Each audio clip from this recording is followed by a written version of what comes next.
It's time again for another installment of the basics, and today's show is one that I should have done a while back in regards to the Star Trek card game, and it is all about enhancements for weapons and shields and a couple other things. I'm going to show you which cards that enhance your ship you need to have in your deck.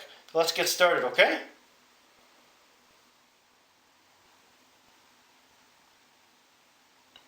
Raise shields, load forward torpedo bays, arm all phasers. Now, a lot of these cards I'm going to show you are generic, which means you can put them in any kind of deck with any affiliation, but I do have a few cards that are specifically for Borg.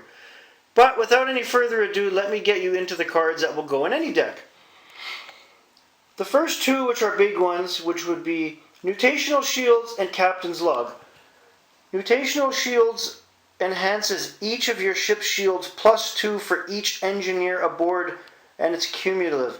That is huge. You want to have at least 3 of these cards in your deck and maybe 1 in your side deck. Captain's Log.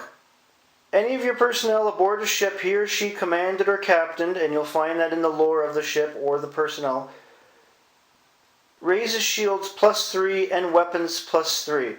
It's not cumulative, but if you have a matching commander with their ship, really big advantage for you. Plasmodyne Relay, which is an equipment card.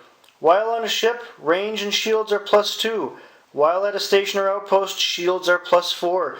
Cumulative. You can have several of these, and you should. Not only can you go farther with your range, but if your opponent somehow manages to get to your outpost where you have 1 or 2 ships docked, and if you have a couple Plasmodyne Relays, he's not going to be able to do much, if any, damage to you, so you're safe. Metaphasic Shields, which is an event, enhances each of your ship's shields +2 for each science aboard.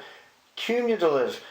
If you have a Federation or Romulan deck, there's a lot of science there. This could help you greatly. And finally, with more generic cards, the Artifact Phase Cloaking Device. Used as an equipment card. While aboard your ship, that ship has a phasing cloak, and its range is +4 while phased. So while you're cloaked with the phase, you can go a lot further. And it also gives any ship that can't cloak the ability to cloak. That is huge. Now, the Borg cards, and if anyone remembers any of my previous episodes, you know I have a kick-ass Borg deck that's never been defeated, and I can't show you every enhancement card, but here are some of the top cards that make my deck so powerful. The Drone 13 of 19. While on your ship, weapons are +2. Cumulative. Now, you already know that the Borg ships start off already at a big advantage to everyone else. If you have enough of these drones, you're going to have hot weapons. Same goes with 4 of 11. While on your ship, shields are +2. Cumulative. If you have a lot of these drones in the mix as well, not much is going to hurt you to begin with. When you have enhanced shields with this guy and a lot of him, watch out. And plus, if you're playing Red Alert or have ways of bringing out these guys faster, which would be activate subcommands or awaken, you're rolling. And 2 of my favorite cards in a Borg deck, and you have to have an alternate universe door or one of the other doors, space-time portal. Galron of Borg and Tomalak of Borg. Now, these are included in my deck because I don't always know what my opponent's going to use. Galron gives weapons and shields +4 against Klingon opponent, and Tomalak weapons and shields +4 against Romulan opponent. Now, providing my opponent doesn't get rid of my doorways, and I do have ways around that, this is huge. My cube, or my Queen's Borg cube, or Locutus's Borg cube, are already strong enough to make their way down the space line without any problem. You encounter your opponent who's playing as Romulan or Klingon, he's screwed. It's as simple as that. Now, you've heard me say on previous episodes that some cards are more important than others.